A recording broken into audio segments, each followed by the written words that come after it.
Queridos, a graça e a paz. É uma satisfação mais uma vez poder estudar juntos com vocês a palavra do nosso Deus. Nós estamos aí na sequência do livro de Tiago. Antes do isolamento, nós estávamos estudando nos lares, nas casas, toda semana. E sempre nós temos estudado livros, na sua sequência. Dessa feita, nós estamos aqui na sequência do livro de Tiago, agora já no capítulo 4. No último estudo, nós vimos do verso 1 até o verso 5, quando o Tiago aqui nos ordena a respeito de estarmos observando o mundo, É uma exortação contra o mundanismo. E agora a gente vai ver o que a palavra de Deus segue nessa sequência desse texto, que realmente é algo muito maravilhoso para nós. E diz assim o texto. Eu não vou ler os 5 primeiros versos. Na sequência nós vamos estar fazendo um breve resumo dos 5 primeiros versos e depois nós vamos dar sequência nessa que é a segunda parte. Então, no verso 6 até o verso 10, Tiago, capítulo 4, diz: Mas ele nos dá cada vez mais graça. Por isso diz: Deus resiste aos soberbos, mas dá graça aos humildes. Portanto, sujeitem-se a Deus, mas resistam ao diabo, e ele fugirá de vós. Cheguem perto de Deus, e Ele se chegará a vocês. Limpem as mãos, pecadores, e vocês que são indecisos, purifiquem o coração.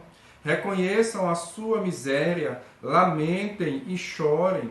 Que o riso de vocês se transforme em pranto, e que a alegria de vocês se transforme em tristeza. Humilhe-se diante do Senhor, e Ele os exaltará.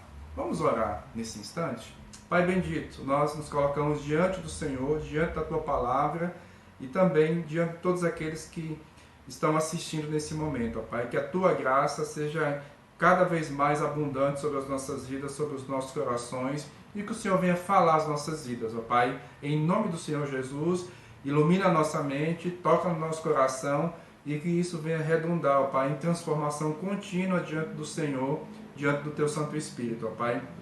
Em nome de Jesus, amém. Queridos, nosso texto aqui, como falamos, hoje nós vamos para a segunda parte. Falamos na semana passada do verso 1 até o verso 5, e aqui eu vou fazer um breve resumo em apenas uma tela. Então, na semana passada nós vimos a origem dos conflitos, nos versos 1 até o 3, e de uma forma bem sintética, nós observamos aqui no verso 1, quando o Tiago pergunta, de onde procedem as guerras e as lutas que ocorrem entre vocês. Na sequência ele fala, senão nos prazeres que estão dentro de vocês. Então nós vimos que o nosso problema maior, eu creio que o nosso inimigo maior, somos nós mesmos. Nós nascemos santos, totalmente santos diante de Deus, separados, em comunhão profunda com o Senhor, mas devido ao pecado, nós passamos a ter em Adão e Eva, e na sua geração, que somos todos nós, deles, nós observamos que agora nós também temos essa natureza pecaminosa, sempre tendenciosa a fazer aquilo que desagrada a Deus. E mesmo sendo convertidos pelo Senhor, mesmo o pecado não tendo mais domínio sobre as nossas vidas, mesmo sendo habitados pelo Espírito Santo de Deus, ainda assim, se não estivermos atentos e vigilantes, estaremos sempre fazendo aquilo que agrada, em primeiro lugar, a nós mesmos.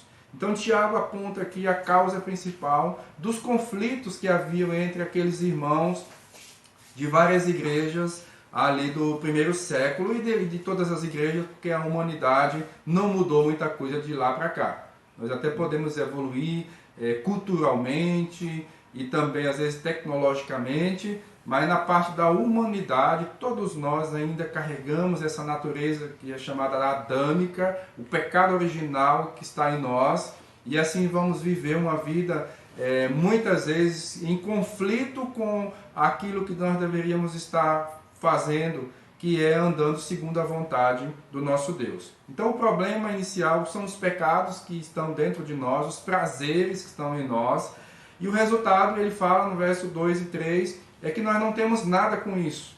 Nós cobiçamos e nada temos, nós matamos, nós invejamos e também não conseguimos obter nada. Nós não temos porque não pedimos, e esse é um dos motivos que vimos no estudo anterior, que às vezes nós não recebemos porque não pedimos, e também não recebemos as bênçãos de Deus porque em boa parte delas nós estamos pedindo mal, estamos pedindo para esbanjar em nossos próprios prazeres. E aí realmente nós não recebemos nada da parte do Senhor. Então, a origem dos conflitos dentro das igrejas é a nossa própria natureza. E acima de tudo também, o texto aqui vai nos falar que é um problema daquilo que é chamado mundo. O que é que o amor ao mundo provoca? Quais são as consequências do amor ao mundo? E o texto aqui nos mostra que, em primeiro lugar, é adultério espiritual, porque a nossa relação com Deus é como se fosse um casamento, há um pacto, uma aliança entre Deus e nós, na verdade. Essa é a direção correta. Na cruz foi feita uma aliança em Cristo, e isso nos abrangeu. E aqui nós vimos que quando nós desobedecemos ao Senhor, vivemos de uma forma que é desagradável a Deus, nós somos considerados por Ele como adúlteros, como infiéis. E a outra coisa, queridos, que também é muito terrível do ponto de vista espiritual, é que nós, assim, quando amamos ao mundo, vivemos segundo o mundo, segundo os padrões de comportamentos do mundo, isso é inimizado contra Deus. E o texto aqui nos fala no verso 4, segunda parte, aquele, pois, que quiser ser amigo do mundo, se torna inimigo de Deus. Terrível coisa é cair nas mãos do Deus vivo. Muitas pessoas se dizem cristãs, mas vivem continuamente na prática do pecado, estão muito tranquilos e aparentemente pacíficos com relação a isso, mas não deveriam estar. A palavra do nosso Deus aqui nos fala de uma forma muito clara, muito direta, muito contundente, que nós não podemos viver em paz com Deus se estamos vivendo em paz ou em amores com o mundo. E no final do verso 5, ele ainda vai explicar o motivo, que vai se coadunar com a ideia e o pensamento de toda a Escritura. É quando ele fala aqui que o Espírito que Deus pôs em nós está cheio de desejos violentos. É uma tradução que é difícil de fazer desse texto e alguns entendem dessa forma. Não é o ciúmes de Deus por nós, porque estamos em adultério com relação a Ele, mas justamente por causa daquilo que está em nós devido à nossa natureza pecaminosa. Então esse é um breve resumo daquilo que estudamos na semana passada. E agora, como é que nós vencemos o mundanismo? Qual é a cura para esse tipo de relacionamento que é desagradável a Deus? Então nós vamos continuar nos mostrando coisa maravilhosa que Deus mesmo oferece para nós. Então, como vencer o mundanismo? E não existe segredo nenhum, queridos, na vida cristã. O segredo de tudo, em termos da vida de qualquer pessoa, é ela se aproximar de Deus, ela buscar a Deus, ela ansiar viver na presença de Deus, ela se alegrar em Deus. É sua felicidade e as delícias da vida e a satisfação da vida ser o próprio Deus, porque nada nessa terra vai satisfazer de fato aquilo que está lá dentro do nosso coração. Como alguém já disse, há um vazio no coração do homem do tamanho de Deus. Não adianta nós queremos preencher com qualquer coisa. Nesse tempo de pandemia, que a crise se instalou, a crise até mesmo de relacionamento, crise com relação ao trabalho, crise com relação à carreira, muitos perdendo o emprego, a situação realmente tem ficado difícil, alguns morrendo, outros perdendo parentes queridos. Então nós vimos aí aquilo que talvez Deus esteja querendo mostrar para o mundo, que apesar de tudo, que realmente nós precisamos viver aqui, não há nada errado e nós queremos ter algo de bom para nós, algo que traga uma vida de sucesso, vamos assim colocar, uma vida boa aqui neste mundo, só porque os nossos olhos nunca devem estar focados no mundo e muito menos em satisfazer as nossas próprias vontades, como nós vimos nos versos anteriores, as nossas paixões, os nossos desejos, as nossas vaidades e muito menos o orgulho. Então, de uma forma também assim resumida, quando a gente vai ver qual é o problema do orgulho. É porque nós queremos fazer a nossa própria vontade E ao assim queremos fazer a nossa própria vontade, nós vamos nos aliar com o mundo, e como nós vamos ver na sequência agora do nosso estudo, nós vamos nos aliar com aquilo que é a vontade de Satanás. Nós vimos no texto anterior que a sabedoria do mundo, ela é terrena, animal e diabólica. Ela é realmente algo abominável diante do Senhor. Então Deus vai apontar qual é a solução para tudo isso.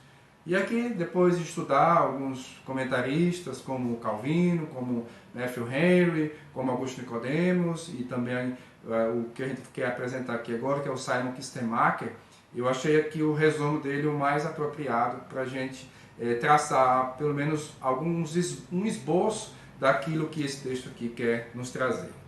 Primeiro de tudo, queridos, e não pode ser de forma diferente, tudo aquilo que vem acontecer nas nossas vidas, como uma vida de aproximação de Deus, que é o desafio aqui desse texto, uma vida agradável a Deus, e tudo aquilo que vai se seguir aqui dos pontos 2, 3, 4 e 5, parte justamente da graça de Deus. Tudo, queridos, nas nossas vidas tem a sua origem na graça de Deus. Se nós estamos vivos nesse momento, é por causa da graça de Deus. Se respiramos, é a graça de Deus. Se temos o nosso sustento hoje, é por causa da graça maravilhosa do nosso Deus. Ele sempre dá a mais do que o que nós realmente merecemos. E o que todos nós merecemos, devido ao pecado, é a morte física e, na sequência, a condenação eterna ao inferno. É isso que a palavra de Deus fala.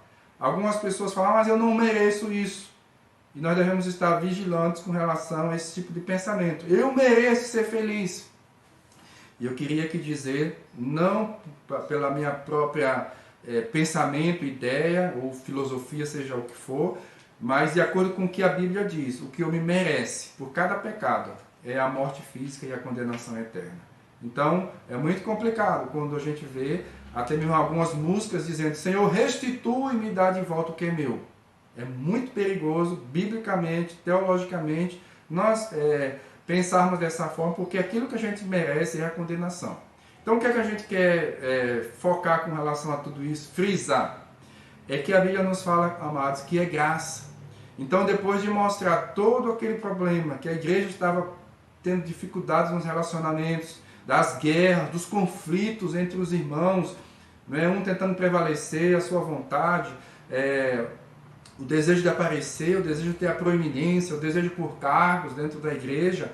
Então Tiago ele vai mostrando que isso é algo que é abominável diante do Senhor, que isso é mundanismo, que isso é algo que desagrada a Deus, isso é infidelidade, isso é adultério espiritual, isso é inimizade contra Deus, e decorre dessas vontades, desejos pecaminosos do nosso coração. Mas aí o texto não para por aí, irmãos. Isso é sempre maravilhoso da parte de Deus. O livro de Tiago, quando a gente vai olhar, ele tem uma semelhança muito próxima dos livros proféticos. Tiago aqui praticamente ele se coloca como um profeta diante de Deus para trazer a vontade do Senhor. Ele fala que esses irmãos realmente fazem parte do povo de Deus, mas eles precisam ouvir o que Deus tem querido falar com eles. Eles têm que ouvir o chamado de Deus para que voltem, para que se arrependem, para que mudem os comportamentos, porque eles não estavam vivendo segundo as pegadas do Senhor Jesus Cristo, as pegadas do nosso Salvador, do nosso Mestre Jesus. Então tudo vai começar com a graça. E aí o texto vai seguir aqui falando de submissão, de preparação, de arrependimento e também de humildade. Então, é dessa forma que nós nos aproximamos com Deus. Primeiro, Ele tomando a iniciativa de vir a nós. Como diz aqui, é graça. É como vamos ver aqui nesse texto. Então, o verso 6 diz, mas Ele nos dá cada vez mais graça. Veja só, irmãos, nós já somos agraciados por Deus. Nós já desfrutamos desse favor glorioso, maravilhoso do Senhor. Mas o texto aqui continua dizendo que Ele nos dá ainda mais graça. Para nós vermos, irmãos, como nós somos carentes, necessitados e terríveis diante de Deus. Então ele diz aqui, Ele vai dar mais graça. Parece que até a graça é insuficiente, tem horas para nós. Ele já nos deu, mas precisa continuar sempre nos dando mais, porque se Ele, Deus, deixar cada um de nós a fazer as nossas próprias vontades, ai de nós, queridos e queridas, que me assistem nesse momento. Por isso que o texto diz aqui, Deus resiste aos soberbos, mas dá graça aos humildes. É coisa simples o que Deus aqui tem para nós. Não cabe no coração do cristão o orgulho, ou que o orgulho seja a pedra de toque, aquilo que domine a nossa vida, os nossos pensamentos, os nossos relacionamentos, os nossos planos, o nosso desejo de alcançar qualquer coisa dentro da igreja, no nosso trabalho, na vida, como algumas pessoas falam, a Bíblia mesmo fala da soberba da vida, que é um orgulho, demonstrar aquilo que a gente tem, sejam os títulos, sejam os nossos bens.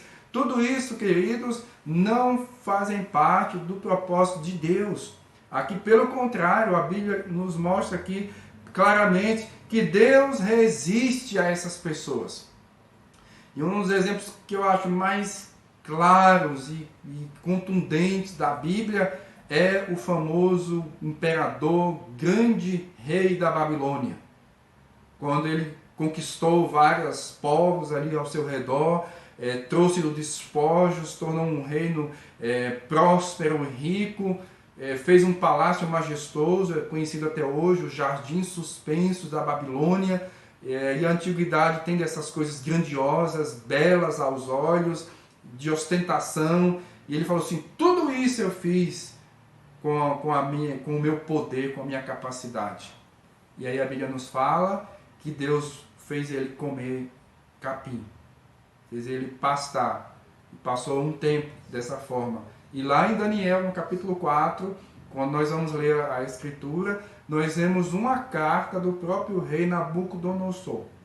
É uma carta dele, ele exaltando e glorificando a Deus. Ele aprendeu agora a quem é realmente o Supremo, quem é realmente o grandioso, quem é o Rei dos Reis e o Senhor dos Senhores. É o nosso Deus que está sentado em um alto e sublime trono.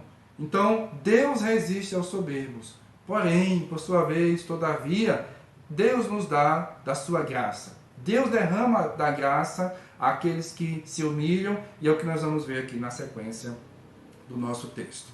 Lá em João capítulo 1:16, diz, porque todos nós temos recebido da sua plenitude e graça sobre graça. Louvado seja Deus, queridos, porque é graça sobre graça. É continuamente a graça de Deus sobre cada um de nós. Esse texto é uma citação de Provérbios 3, verso 34. E como nós aqui falamos, o orgulho impede que haja mais graça. E aqueles que são agraciados é porque têm um coração humilde. É assim que Deus quer que nós nos portemos diante dos seus olhos. Então, continuando aqui. O texto, aquele verso 6 é como se fosse uma abertura para aquilo que a gente vai ver na sequência. Então, se a gente viu 5 modos de a gente vencer o mundanismo, é porque tudo vai começar com a graça de Deus. E agora, como é que nós devemos reagir à graça de Deus? Então, Tiago, ele nos oferece como se fossem placas para viajarmos pela estrada segura da vida cristã. Se o próprio Jesus diz que Ele é o caminho, então nós devemos andar de acordo com Ele, com as placas, com as sinalizações, com a sua vontade, onde é que a gente pode ir, se a gente deve seguir, se a gente deve virar, se a gente deve parar. Nós devemos seguir aquilo que a palavra de Deus fala para nós outros. Então, aqui em segundo lugar, como nós devemos vencer o mundanismo, ou como nós podemos ser curados desse mundanismo e de como nos livrar dos conflitos na igreja. Submissão. O texto aqui diz, portanto, sujeitem-se a Deus, mas resistam ao diabo, e ele fugirá de vós. Então, o primeiro mandamento do texto, aqui nós colocamos ele em negrito, e uma das regras bem básicas da interpretação do texto é estarmos observando os verbos. Então, ele está aqui dando uma ordem. Sujeitem-se, submetam-se a Deus. E isso, amados, deve ser feito de uma forma voluntária. Nós precisamos estar sempre conscientes quem é Deus. Deus é o Supremo. Deus é o único Deus de todo o universo. Ele que fez o universo. Se ele não quisesse, não precisava ter feito, muito menos nos ter criado. Mas a Bíblia nos fala isso. Ele é autossuficiente, não foi por carência, não foi por nada que nós, seres humanos, precisamos. Eles já eram suficientes, já estavam tudo na paz, na bênção, na comunhão, no amor entre Pai, Filho e Espírito Santo. Então, se Ele é esse Supremo, Criador, e Ele é que nos fez, e Ele tem um propósito para nós, e mesmo que o homem tenha maculado esse propósito de Deus, de não pecar, mas mesmo assim eles pecaram, Adão e Eva, nós aqui, amados, mesmo tendo essa natureza pecaminosa, nós somos habitados por Deus, nós temos a mente de Cristo. É isso que o apóstolo Paulo nos fala. Nós temos a mente do Senhor Jesus Cristo. Então nós devemos nos submeter à vontade de Deus com todo amor, com toda paixão, com todo desejo. Tem gente que quer fazer a vontade de Deus, mas é uma luta, é um sacrifício, uma dificuldade, e é difícil, e coloca um monte de obstáculos, né, para viver a vida cristã. Mas isso simplesmente, queridos, é porque está ainda resistindo a fazer a vontade de Deus. Então a Bíblia até ela nos dá uma descrição desse princípio clássico ou básico da autoridade. Então Deus é a autoridade maior. Jesus, para cumprir o seu propósito de Salvador e obedecer a lei em nosso lugar, para que nós pudéssemos ser justificados diante de Deus, Ele também se submete ao Pai quando veio aqui ao mundo. Nós somos submissos a Cristo e ao Pai. As esposas, de acordo com a Bíblia, devem ouvir e se sujeitar também aos seus esposos. Os filhos devem se sujeitar ao pai e à mãe. Nós devemos, como funcionários, estar obedecendo aos nossos superiores, aos nossos patrões, aqueles que estão acima de nós, na hierarquia da empresa, assim também como os governantes. Então a Bíblia, ela nos dá esse arcabouço aqui dos princípios de como Deus quer que as coisas se organizem aqui nesse mundo, e é justamente pelos princípios de autoridade. O que a gente vê muito nesse mundo é uma anarquia, é as pessoas querendo quebrar todos os princípios, né? No relacionamento conjugal, os filhos não se sujeitam aos pais, os pais não sabem mais o que exercer autoridade sobre os filhos. Então, quando a gente vai observar a palavra de Deus, nós vimos aqui que esse é um princípio claro. E a primeira sujeição que nós devemos ter é com relação ao próprio Deus. Então, Tiago aqui fala, meus queridos, não adianta nós sermos orgulhosos, porque Deus vai resistir a vocês. Mas vocês precisam ser humildes. E aí ele começa, obedeçam a Deus. Deus está falando com vocês. Deus está continuamente ministrando. Deus levanta pessoas, está levantando aqui esse servo de Deus, Tiago, que ele é considerado como se fosse um apóstolo, né? Porque foi um dos primeiros líderes da igreja. A gente vê isso lá em Atos, no capítulo 15, era irmão do Senhor Jesus Cristo, né, por parte de Maria e José, e aqui nós observamos que ele está aqui trazendo essa palavra, né, para que nós sejamos sujeitos. E a outra, queridos, resistam a Satanás. Resistir ao diabo. Por quê? Como nós aqui já comentamos antes, nesse desejo de fazer a nossa vontade, não adianta. Quando nós queremos fazer a nossa própria vontade, os nossos próprios desejos, eu sou dono de mim, eu faço aquilo que eu quero, isso é princípio diabólico. Foi essa a tentação inicial, quando Adão e Eva pecaram. Não, Deus não falou nada disso não. Podem comer, não vai dar nada. Vocês comem do fruto proibido, é porque Deus não quer que vocês sejam como Ele. Porque no dia que vocês comerem, vocês serão como Deus. Essa é a obra diabólica. E nós não somos Deus, nunca seremos. Sempre seremos criaturas. E que sejamos criaturas obedientes a Deus, que não resiste a Deus. Se Deus resiste ao orgulhoso, e nós devemos resistir ao diabo. Porque se nós queremos fazer as nossas próprias vontades, de um modo ou de outro, nós vamos estar fazendo a vontade de Satanás. Não estou aqui falando de possessão, porque crente não fica possesso. Mas muitas vezes eles sofrem ingerência de pensamentos, de ideias e de comportamentos que é o que o diabo tem colocado para que o próprio mundo venha a obedecer a Deus. Então resistam ao diabo. Na oração do Pai Nosso, como a gente vê aqui em Mateus 6,13, Jesus nos ensina a orar sobre isso. Não nos deixe cair em tentação, mas livrai-nos do mal, livrai-nos do maligno.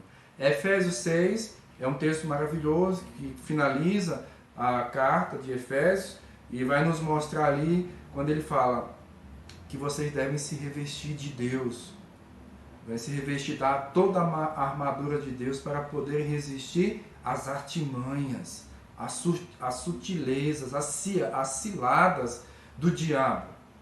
E eles são organizados, queridos. Quando a Bíblia fala lá de dominadores desse mundo tenebroso, são como se fossem os estrategistas de guerra. Eles eram esse. A palavra grega lá é cosmokratoras, né? É aqueles que governam o mundo, é aqueles que estão de forma muito sistemática, organizada, e o diabo tem mais experiência do que qualquer humanidade acumulada para tentar e fazer cair as pessoas. Então, quando nós obedecemos a Deus e sujeitamos a Deus, automaticamente nós resistimos ao diabo. E aí a Bíblia aqui continua. E ele fugirá de vós. É curioso que a Bíblia fala que é para a gente resistir ao diabo. Mas as questões sensuais e carnais da impureza, a Bíblia fala fugir. Como Paulo fala para Timóteo, fugir da impureza. Da impureza, foge. Não acho que você é forte diante de algumas tentações. Fuja, corra. Como José fez com a mulher de Potifar. Ele fugiu, mas com relação ao diabo, a Bíblia fala, resista, obedecendo a Deus. Em terceiro lugar, como é que nós podemos aqui estar nos preparando para nos aproximar de Deus? Então o texto aqui nos diz, cheguem perto de Deus. Então ele fala da graça, depois ele fala aqui da submissão, da obediência a Deus, e agora ele fala como é que isso vai acontecer. Ele diz, cheguem perto de Deus e ele chegará perto de nós. Na nossa luta contra o pecado e Satanás, não estamos sozinhos quando nós buscamos a Deus em oração. E aí, como nós falamos na fase do pai da igreja presbiteriana, John Knox, um reformador da Escócia, ele fala, queridos, se nós estamos com Deus, nós somos maioria. E quem está a Deus, o maligno não toca.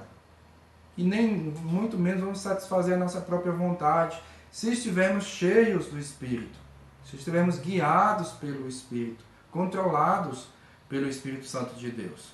Então Deus, ele quer que nós nos acheguemos a Ele com arrependimento verdadeiro, fé, obediência e oração. Nós podemos deduzir, como falamos, que muita coisa que Tiago fala é do Antigo Testamento e das palavras de Jesus nos Evangelhos. Aqui a gente pode perceber que esse texto tem uma ideia, e é praticamente semelhante, igual, apesar das palavras diferentes, mas elas são praticamente sinônimas, as frases. Quando Isaías, no capítulo 1, verso 3, diz, voltem para mim, diz o Senhor dos Exércitos, e eu voltarei para vocês, diz o Senhor dos Exércitos. Então, irmãos e irmãs, é maravilhoso nós observarmos isso. Às vezes a gente desobedece a Deus, foge de Deus, anda em caminhos pecaminosos, mas a Bíblia sempre nos mostra essa graça de Deus, e isso aqui não é motivo para a gente viver no pecado, pelo contrário. Mas se por acaso nós desviarmos, se por acaso nós praticarmos pecados, a Bíblia fala, volte para mim, diz o Senhor dos Exércitos, e eu voltarei para vocês. Deus sempre está disposto, de braços abertos. E aqui a gente lembra da parábola do filho pródigo, todas as parábolas daquele texto, é a parábola da ovelha perdida, da dracma perdida, e infelizmente a gente colocou filho pródigo. Pródigo quer dizer esbanjador, mas é do filho perdido. E aí a gente vê ali o pai que é pródigo. O filho é pródigo em desobedecer a Deus, em calcar os pés, como diz lá o texto de Hebreus, vamos assim colocar, desobedecer ao Senhor. Mas a Bíblia nos fala que Deus é o que é o Deus pródigo, de graça, de misericórdia, e que sempre quer que os seus filhos, a sua criação, volte para Ele. Então nós devemos nos aproximar de Deus. Mas como nós nos aproximamos desse Deus que é santo? Então ele fala: limpai as mãos, pecadores, e vocês que são indecisos, purifiquem o coração. Então essa figura, essa questão de limpar e purificar, principalmente o limpar as mãos, ela tem um pano de fundo lá no livro de Êxodo, no capítulo 30, nos versos 20 e 21, quando Deus aqui fala para quando o povo se aproximar, naquele momento ali da construção do tabernáculo, da instituição de um culto oficial a Deus, com locais e tudo mais, com os rituais que ele mesmo havia dado, lá no livro de Êxodo, depois nos outros textos, Número, Levíticos, Deuteronômio. Então nós observamos aqui nesse Êxodo 30 ele falando: quando entrarem na tenda do encontro, eles se lavarão com água, para que não morram. Também quando se aproximarem do altar para ministrar, para acender a oferta queimada ao Senhor, lavarão as mãos e os pés, para que não morram. Então, o que a gente observa aqui? É que no Antigo Testamento nós vemos essa questão da pureza cerimonial, só porque nós não vamos, como cristãos, entrar naqueles rituais, vamos assim dizer, que são cerimoniais, que todos eles foram abolidos em Cristo. Agora a pureza é a pureza espiritual. Por isso que lá, quando a gente vai observar, queridos, e aqui eu estava meditando nesse texto, estudando, pesquisando, e eu fui observar que quase tudo que a gente vê aqui estão lá nas bem-aventuranças. Quase tudo. E aqui a gente pode ver: bem-aventurados os puros de coração, porque verão a Deus. A gente vai ver: bem-aventurados os humildes, bem-aventurados os que choram, porque serão consolados. Não é? Bem-aventurados aqueles que têm fome e sede de justiça, que é sede de Deus. Não é? Então, praticamente, o que a gente observa aqui nesse texto de Tiago, Jesus já havia falado, e Tiago vai usar muitas coisas também do Antigo Testamento, não é? Que se coadunam, né, com aquilo que é a totalidade das Escrituras. Então, nós vimos isso aqui no Salmo 24, 3 e 4. Diz: quem subirá ao monte do Senhor, quem há de permanecer no seu santo lugar, o que é limpo de mãos e puro de coração, que não entrega sua alma à falsidade, nem faz juramentos com a intenção de enganar. Então, que isso aí em destaque: limpo de coração.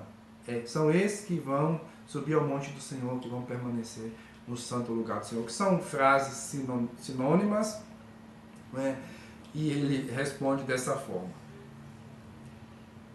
E aqui o texto continua ainda dizendo, a parte B e C, eu dividi aqui esse verso por frases, por orações. E aqui ele fala: limpem as mãos, pecadores, e vocês que são indecisos, purifiquem o coração. O que está em destaque, pecadores indecisos, é uma descrição daquelas pessoas que amam a Deus e ao mesmo tempo amam o mundo. Mas, e cada vez mais os cristãos, e aqui eu quero enfatizar, não é qualquer cristão, mas os cristãos evangélicos, boa parte deles estão caminhando por esse mundo. Ou melhor dizendo, estão caminhando por essa estrada aqui. A pessoa quer Deus e quer o mundo. A pessoa quer, no final de semana, vai para a boate, se prostitui, fornica, tem relações sexuais sem casar. E aí, no domingo, a pessoa vai para a igreja. E vai para as reuniões que a igreja oferece. E na cabeça dessa pessoa está muito tranquilo, como se isso fosse possível. E a Bíblia fala que não tem como conciliar essas coisas. Ou vive com Deus ou vive no pecado. Não adianta querer passar, não, mas eu também estou indo na igreja. Não adianta. Tem que assumir um compromisso verdadeiro com o Senhor. Então são pessoas que tentam conciliar, fazer a sua própria vontade, a vontade do diabo, a vontade do mundo, e acha que pode assim também estar fazendo a vontade de Deus. É o que diz aqui a sequência do texto. Limpem as mãos, pecadores, e vocês que são indecisos, purifiquem o coração. Ou seja, são pessoas instáveis, duvidosas, vacilantes, que ainda estão, de uma certa forma, incertas do caminho que está seguindo, se quer seguir a Deus, se quer seguir o mundo, se quer seguir as suas próprias vontades. E do que é que elas precisam? A Bíblia aqui nos fala que elas precisam de arrependimento. É a sequência do texto. Reconheçam a sua miséria, lamentem e chorem. É preciso fazer isso.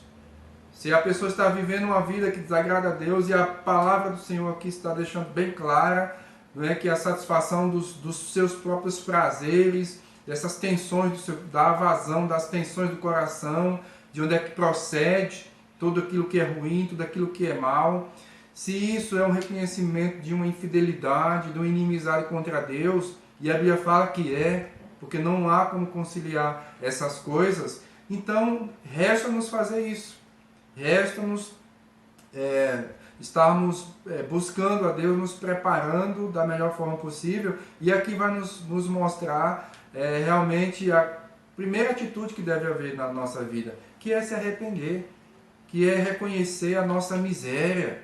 Nós não somos essa Coca-Cola toda, como muita gente acha que é. Ah, mas eu sou isso, eu sou bonito, eu sou bonita, eu tenho isso, eu tenho carro, sou capacitado, sou inteligente, tenho pós-graduação, doutorado, pós-doutorado, conhecedor de todo o universo. Isso não nos dá condições de acharmos que somos qualquer coisa diante de Deus. Podemos até ser algo diante das pessoas. As pessoas podem nos amar, podem nos venerar, puxar o nosso saco, qualquer coisa assim. Ver alguma coisa em nós grande. Não somos nada sem Deus. E se ainda estivermos vivendo uma vida na contramão da palavra de Deus, o que é que a Bíblia nos fala? Precisamos reconhecer a nossa miséria. Outra tradução fala afligivos. Precisa ter aflição no coração, do reconhecimento da nossa natureza pecaminosa, terrível. Às vezes a gente pode até nem pecar, irmão, mas nós já deveríamos lamentar simplesmente porque nós já somos pecadores por natureza. A gente não pode se achar grande coisa, não. E aí o texto segue, lamentem e chorem. Tiago aqui parece um profeta do Antigo Testamento, chamando o povo ao arrependimento, a reconhecer os seus pecados e a se entristecer diante deles. É esse o arrependimento, como um reconhecimento que temos pecado contra Deus e contra o próximo. Davi fazia isso. Um homem segundo o coração de Deus, rei separado, escolhido, e fez grande obra em Israel, mas teve seus problemas, também era pecador, tinha suas dificuldades de relacionamento, dificuldades familiares. E aqui ele fala, estou cansado de tanto gemer, todas as noites faço nadar o meu leito, de minhas lágrimas o alago. Então, nós vemos aqui, irmãos, que o nosso riso deve ser transformado em pranto. E a alegria deve ser transformada em tristeza. Como eu disse, muita gente está muito tranquila em viver em pecado, em desobediência clara. E ainda tem alguns que falam, mas eu não dou conta de viver de forma diferente. É porque não está buscando a Deus, não está se arrependendo, não está clamando, não está se livrando de alguns relacionamentos, de algumas situações que não deve se submeter. Como a gente viu, há pessoas que têm autoridade sobre nós, mas a autoridade delas não deve ser maior do que a autoridade de Deus que está na palavra. Então a gente tem que obedecer à autoridade maior. A autoridade maior é Deus. Então o nosso riso deve ser transformado em pranto e a nossa alegria em tristeza. É assim, irmãos, o crente pode e deve ser alegre em Deus por causa da sua infinita graça e que fomos alcançados por ela, somos salvos em Cristo Jesus. Mas quando o nosso coração peca, desobedece, é duro e caminha pelos caminhos que não é o caminho de Cristo, o nosso coração não deve se encher de alegria, pelo contrário, de tristeza. Como Paulo mesmo fala, porque a tristeza, segundo Deus, produz arrependimento para a salvação, que a ninguém traz pesar. E por fim, amados e amadas, humilhem-se diante do Senhor e Ele os exaltará. Ele retoma aqui algo que está lá no verso 6, que é uma citação do livro de Provérbios, capítulo 3, verso 34. Lá fala que Deus resiste ao soberbo, mas dá a sua graça aos humildes.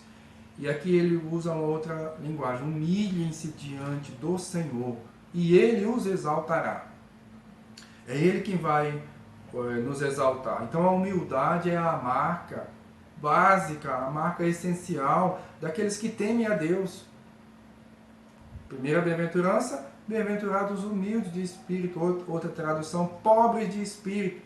No sentido de quê? Que nós não temos nada mesmo. Como a gente já viu antes, somos miseráveis espiritualmente se não for a graça do Senhor. E quando nós pecamos, nós às vezes perdemos ali a nossa comunhão com Deus, porque o pecado, como o próprio Tiago nos fala, o pecado, uma vez concebido, gera morte.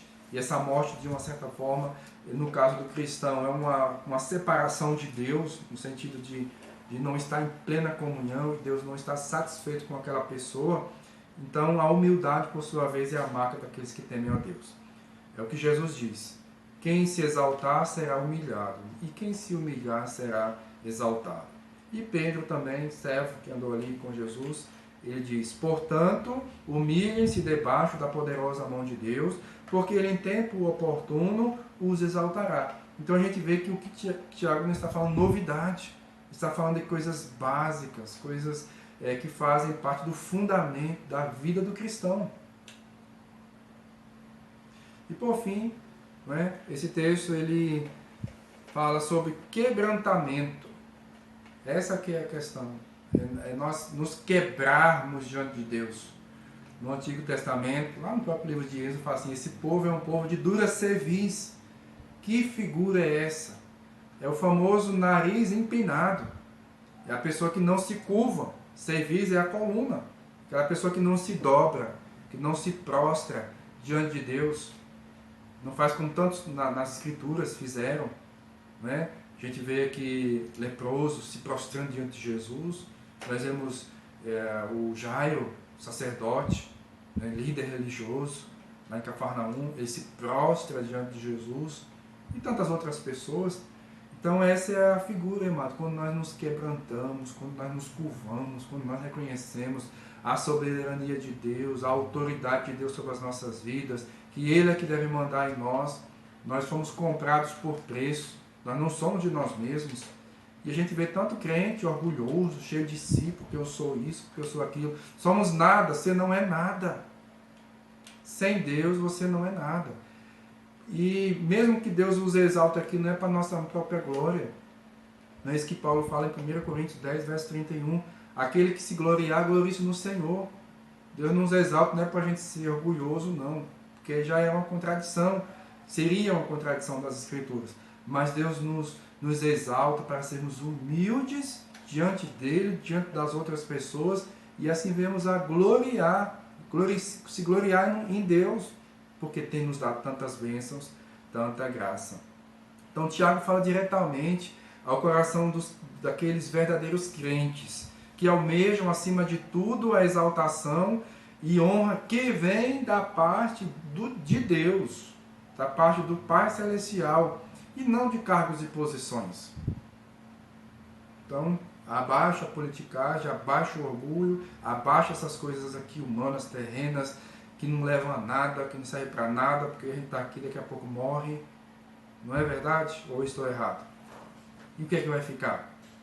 Nada. Se formos viver de uma forma que é desagradável a Deus, segundo os nossos próprios desejos, segundo os nossos próprios prazeres. E aqui eu quero finalizar com uma frase do grande mestre, né, da igreja cristã, né, um dos pilares da reforma protestante, na segunda geração de reformadores, né, de onde deriva a nossa igreja presbiteriana e tantas outras igrejas reformadas, e algumas que se chamam até mesmo de calvinistas. Então ele fala, resumindo esse texto aqui, essa parte desse texto: Deus nunca nos falta, nós é que nos alienamos dele. Ele é como alguém que traz o faminto à mesa e o sedento à fonte. É isso que Tiago está fazendo aqui. Ele está falando, queridos, volte para Deus. Isso aí é tudo vaidade, isso tudo é passageiro, correr atrás do vento. Vocês estão enganando a si mesmos. Volte para Deus. Deus é gracioso. Se arrependam, preparem os seus corações e sejam humildes e sejam restaurados e tratados pelo próprio Deus. Amém, amados? Que Deus abençoe a vida de cada um, que essa palavra encontre lugar no seu coração, na sua vida, porque não é minha. Eu tentei explicar apenas, essa é a palavra do Senhor. Deus o abençoe, Deus a abençoe, em nome do Senhor Jesus Cristo. Amém.